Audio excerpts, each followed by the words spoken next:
Hello guys, welcome. So today we will discuss our topic human memory, जो हमारा chapter 7 NCERT का।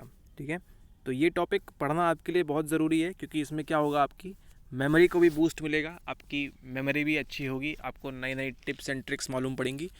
तो उसके लिए पढ़ें। साथ ही साथ हम देख रहे हैं साइकोलॉजी में पिछले 7 सालों में जो भी सवाल आए हुए हैं, ठीक है, उनको बाइफरकेट कर लिया है हमने, और हम देखेंगे कि मेमोरी टॉपिक से हमको कितने सवाल मिलते हैं। ये काफ़ी हाई स्कोरिंग टॉपिक है, 20-20 मार्क्स के, 15-15 मार्क्स के सवाल दिखेंगे आपको।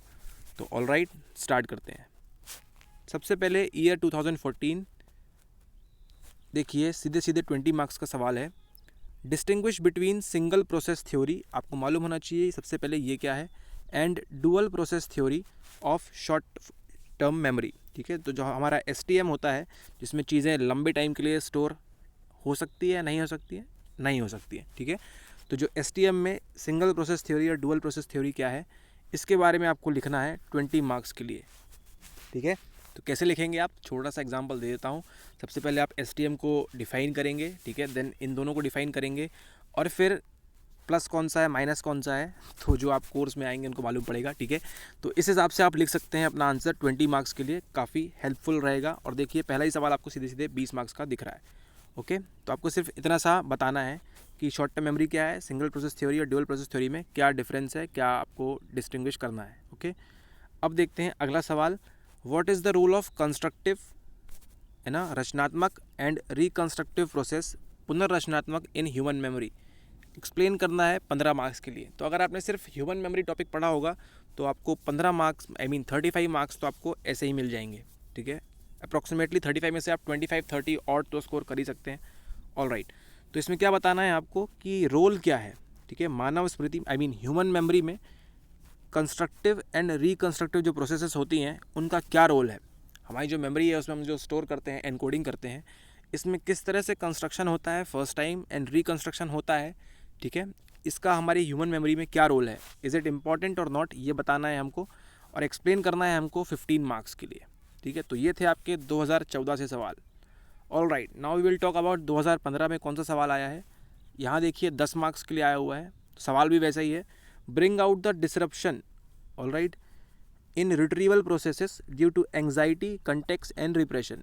तो आपको ये तीनों चीज़ें मालूम होना चाहिए कहीं ना कहीं कि एंग्जाइटी क्या होती है, कंटेक्स्ट एंड रिप्रेशन।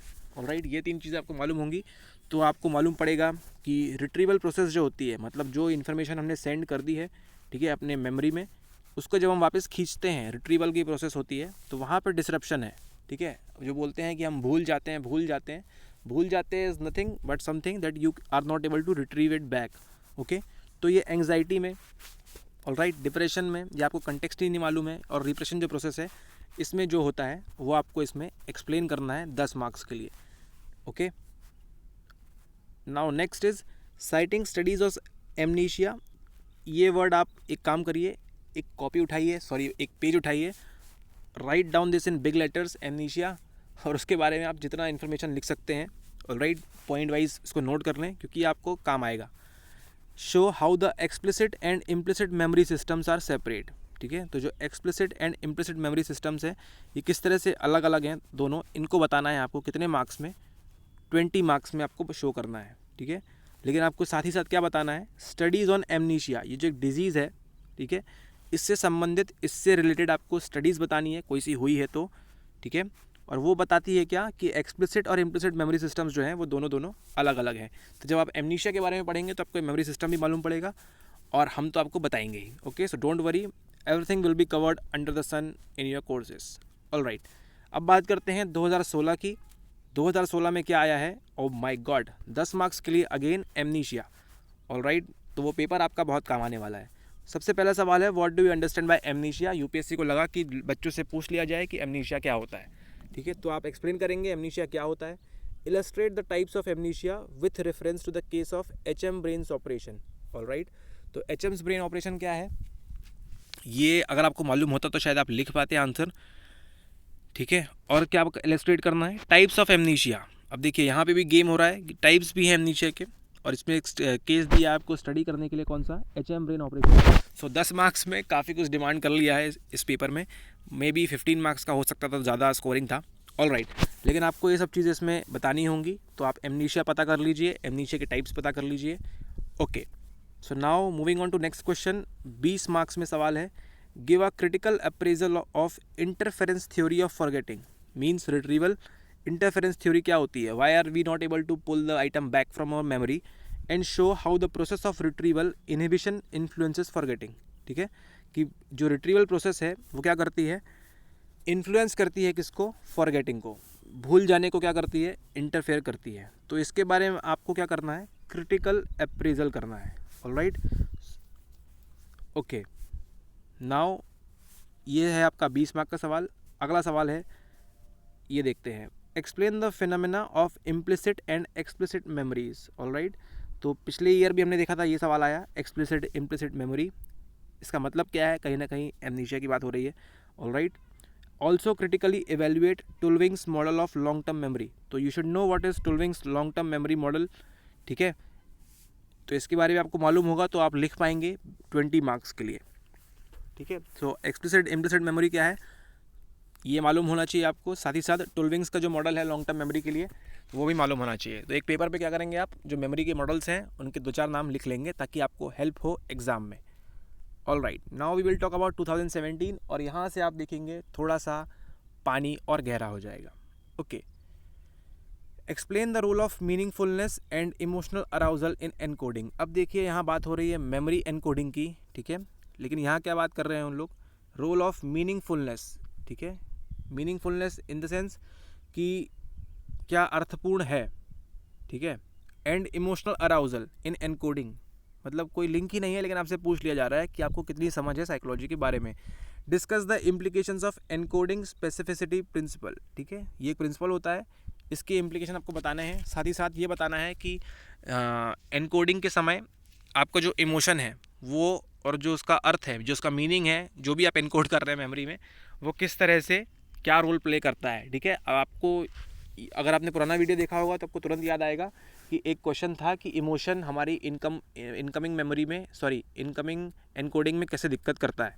ठीक है, तो वो क्वेश्चन, ये क्वेश्चन कहीं ना कहीं लिंक है, लेकिन इसको देखते हैं आगे। नाउ 15 मार्क्स का सवाल है। इसमें क्या पूछ रहा है आपसे? इसमें आपसे पूछ रहा है, explain the differences in information processing at various levels of memory. मतलब मेमोरी के अलग अलग लेवल्स होते हैं, तो इन्फॉर्मेशन प्रोसेसिंग कैसे होती है। In what way is recall, again किसकी बात हो रही है? रिट्रीवल की बात हो रही है। In what way is recall affected by initial processing of information.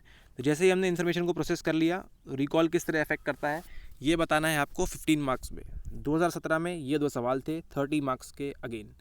Alright, 2018 की बात करते हैं।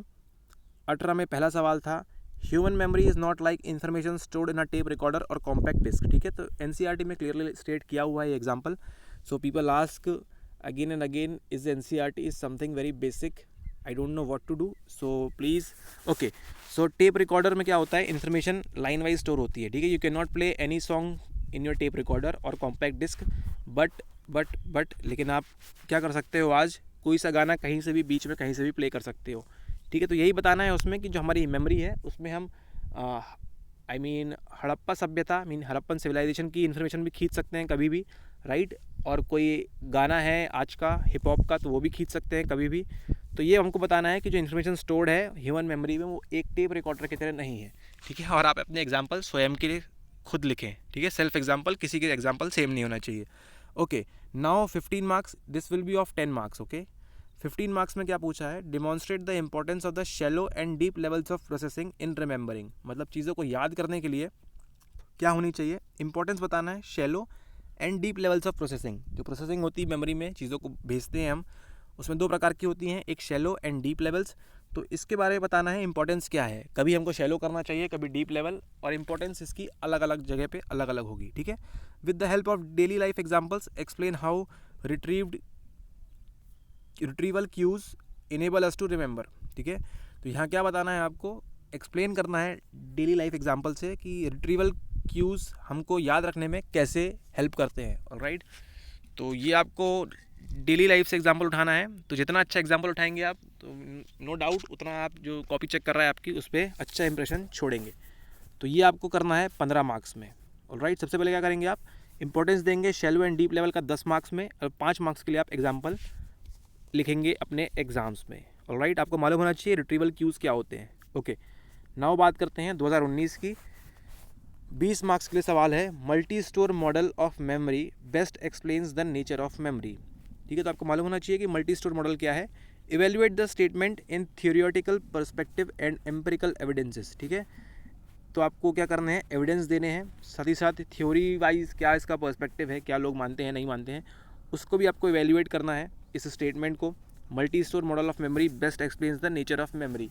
तो हमारी मेमोरी का जो भी नेचर है वो बेस्ट काहे से एक्सप्लेन होता है, मल्टी स्टोर मॉडल से। फिर कौन से मॉडल से नहीं करता है वो भी आप लिख सकते हैं अगर आपको मालूम है तो। ओके, अगला है, oh my God, again 15 marks में, is amnesia merely a phenomena of retrieval failure. क्या पूछ रहा है कि जो डिजीज़ है क्या है, सिर्फ रिट्रीवल का फेलियर है या नहीं। ठीक है, discuss in the light of empirical evidences. तो जब आप पढ़ाई करेंगे तो आपको ये मालूम पड़ेगा कि इस तरह से कुछ एविडेंसेस मिले हैं कि इसमें मालूम पड़ता है ये है या नहीं है। ऑलराइट, तो ये आपको लिखना है 15 मार्क्स में। ये था आपका 2019 का 2 सवाल। अब बात करते हैं लास्ट ईयर 2020 में कौन से सवाल आए हैं मेमोरी से। 10 मार्क्स में आपका सवाल आया है, how does prior knowledge shape encoding in memory. पहले से आपको कुछ चीज़ मालूम है, ठीक है, वो किस तरह से मेमोरी में एनकोडिंग कराती है या करती है वो आपको बताना है। ठीक है, या आपको कोई चीज़ पहले से मालूम है तो उसके बारे में मेमोरी में किस तरह से एनकोडिंग होगी। जैसे आपको मालूम है कि अकबर एक मुग़ल था, ठीक है, ये प्रायर नॉलेज है, आपको नहीं भी पढ़ा आपने कभी तो, लेकिन मालूम है कि Akbar was a Mughal, right. फिर लेकिन जिसको आप एनकोडिंग करेंगे मेमोरी में तो किस प्रकार से होता है ये आप लिख सकते हैं अकॉर्डिंगली 10 मार्क्स में। ठीक है, हाँ, काफ़ी फिलोसफिकल क्वेश्चन है but you should try. How does prior knowledge shape encoding in memory. पहले से ज्ञान मालूम होना चाहिए या नहीं, इसकी बात हो रही है, और वो किस तरह से मेमोरी में हेल्प करता है। नेक्स्ट क्वेश्चन इज 15 मार्क्स का again, differentiate between Meta memory and self instruction learning. अब देखिए यहाँ पे लर्निंग का चैप्टर घुसेड़ दिया भाई साहब ने। ठीक है, elaborate your answer with suitable examples. अपने एग्जाम्पल्स दीजिए यहाँ पे कि जो मेटा मेमोरी होती है। अब ये मेटा मेमोरी क्या होती है ये पढ़ेंगे जब आप एनसीईआरटी पढ़ेंगे तब। Okay, and self instruction learning ये भी दिया हुआ है आपके एनसीईआरटी में। ठीक है, तो किस तरह से होती है, इसके बीच क्या करना है आपको, डिफरेंशिएट करना है। मतलब 10 मार्क्स में आपको सिर्फ डिफरेंसेस बताना है इनके, मतलब 10 मार्क्स इंक्लूडिंग 2 पेज में आपको डिफरेंसेस बताना है। Okay, this is meta memory, this is self instruction learning, this way a child, मतलब इस तरह से वो अपने दिमाग में घुसेड़ता है मेटा मेमोरी में, और सेल्फ इंस्ट्रक्शन से इस तरह से होता है। और 5 मार्क्स में आप क्या करेंगे, अपने एग्जाम्पल लिख देंगे बढ़िया से।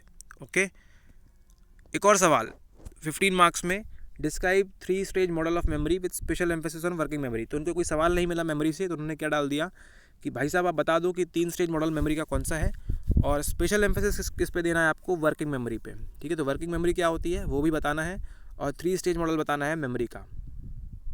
ओ माय गॉड, एक और सवाल। ओके, इसमें क्या दिया हुआ है, repression is a motivated forgetting process that protects us by inhibiting anxiety arousing memories, explain its role in dissociative amnesia. ठीक है, तो आपको याद होगा कुछ देर पहले हमने एक सवाल देखा था टाइप्स ऑफ एमनीशिया, और यहाँ आपको उसका आंसर मिल गया है, डिसोसिएटिव एमनीशिया। ऑलराइट, 15 मार्क्स में हल्का सा डिफिकल्ट क्वेश्चन है, कई सारी चीज़ें मिक्स कर दी हैं। तो इसमें बताना है आपको रिप्रेशन क्या होता है, is a motivated forgetting process that protects us by inhibiting anxiety arousing memories. ठीक है, तो जब जब आपको एंग्जाइटी होगी, ठीक है, जब वो अराउज होगी तो वो जो आपकी मेमोरीज होंगी, ठीक है, वो ना आए, इसकी वजह से क्या मिलता है हमको, रिप्रेशन मिलता है। ठीक है, तो जब आप डिटेल में डीप स्टडी करेंगे तो आपको मालूम पड़ेगी सब चीज़ें। ठीक है, ऑल राइट, तो ये आप लिख सकते हैं 15 मार्क्स में। ठीक है, thanks for watching this video, मैंने बहुत बहुत धन्यवाद आपका देखने के लिए। If you want to join our course, join करना है तो कर सकते हैं, व्हाट्सएप करना होगा 9826992769 में। ठीक है, ऑल राइट, मिलते हैं अगले वीडियो में, तब तक के लिए आप इसको आंसर सबमिट करें। जो हमारे एनसीईआरटी वाले बच्चे हैं, मींस साइकोलॉजी कोर्स वाले बच्चे हैं, वो फटाफट कंप्लीट करें अपनी आंसर राइटिंग और सबमिट करें। ऑल राइट, तो ये सभी क्वेश्चन थे मेमोरी से, और जो नहीं बनेगा वो आपको अपडेट कर दिया जा रहा है, ठीक है, वीडियोज़ के माध्यम से। तो thanks for watching, have a nice day.